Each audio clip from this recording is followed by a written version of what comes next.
Hello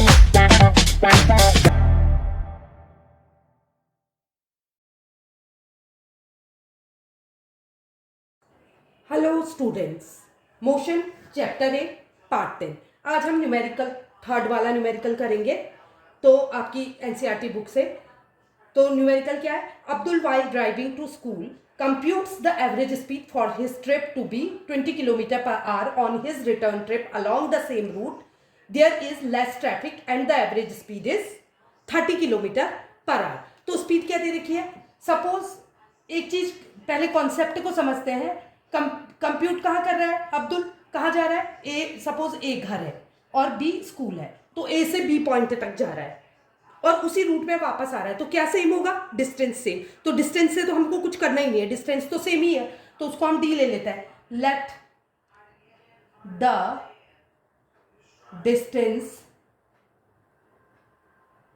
travelled या covered is equal to D. ठीक है, डिस्टेंस आपने क्या मान ली? डी मान ली, तो लौटते समय भी डी हो जाएगी। Let the time taken while travelling from A to B. Time taken in first situation भी लिख सकते हो। इन फर्स्ट सिचुएशन, पहली सिचुएशन क्या है? पहली सिचुएशन में वो घर से स्कूल जा रहा है, तो कितना? T1 मान लिया हमने। ठीक है, तो दूसरी situation and the time taken in second situation is equal to T2। ठीक है, तो अब क्या निकालना है हमको? What is the average speed for Abdul's trip. तो ऑब्वियसली क्या होगा? जब जा रहा है तो ट्रैफिक मिल रहा है तो टाइम ज़्यादा लगेगा, क्योंकि इसकी स्पीड कम है। स्पीड कम मतलब टाइम ज़्यादा टेक करेगा, और दूसरी कंडीशन में टाइम कम लगेगा। ठीक है, तो हम क्या करेंगे? T1 और T2 को निकाल लेंगे। डी तो हमको मालूम है दोनों कंडीशन में इक्वल है, इसलिए इसको निकालने की ज़रूरत नहीं है। अगर हमको एवरेज स्पीड निकालनी है तो मुझे क्या पता होना चाहिए? टोटल डिस्टेंस ट्रेवल्ड और टोटल टाइम टेकन। तो टोटल टाइम टेकन हम कैसे निकाल सकते हैं? T1 प्लस T2 होगा, तो इसके लिए हमको T1 और T2 मालूम होना चाहिए। तो पहले हम T1 और T2 निकालेंगे। तो A से B तक की speed A B is equal to क्या हो जाएगा? फॉर्मूले से स्पीड A से B पॉइंट तक, speed A B is equal to distance upon time. तो कितनी डिस्टेंस? डी मानी थी हमने, अपॉन टाइम कितना माना? T1। ठीक है, तो ये कितनी है? ये दी हुई है 20। 20 is equal to D upon T1। तो T1 कितना हो जाएगा? T1 is equal to D upon 20। ये आ गई हमारी पहली सिचुएशन। आई होप यहां तक आपको समझ आएगा। अब दूसरी सिचुएशन क्या? बी से ए, स्कूल से घर वापस आ रहा है, तो speed B A is equal to D upon T2। तो ये कितना है? 30 दे रखी है, upon is equal to D upon T2।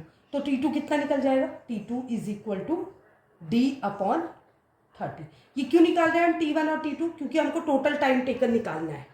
तो T1 प्लस T2 करेंगे तभी हम टोटल टाइम टेकन निकालेंगे, और टोटल डिस्टेंस तो हमको मालूम है।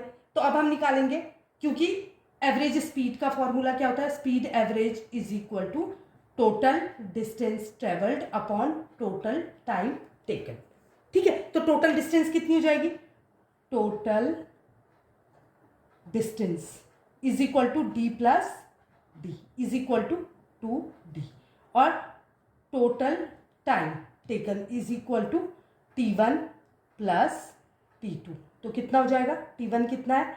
D upon 20 plus D upon 30। अब आप क्या करोगे? फ्रैक्शन वाला नंबर है तो एलसीएम लोगे। 60 आ गया एलसीएम। 23 जा 60 3D, प्लस 30 2 जा 60 2D इज इक्वल टू कितना आ गया? 3D plus 2D 5D upon 60। तो ये आ गया टोटल टाइम और ये आ गई टोटल डिस्टेंस। अब इसको फॉर्मूले में रख देंगे तो टोटल डिस्टेंस है 2D upon 5D upon 60।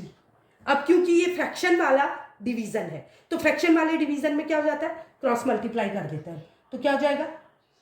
Is equal to 2D upon 1, 2D के नीचे कुछ नहीं है मतलब 1 है, इंटू 60, ये पलट जाएगा, क्रॉस मल्टीप्लाई हो जाएगा, अपॉन 5D। आई होप ये आपको क्लियर होगा।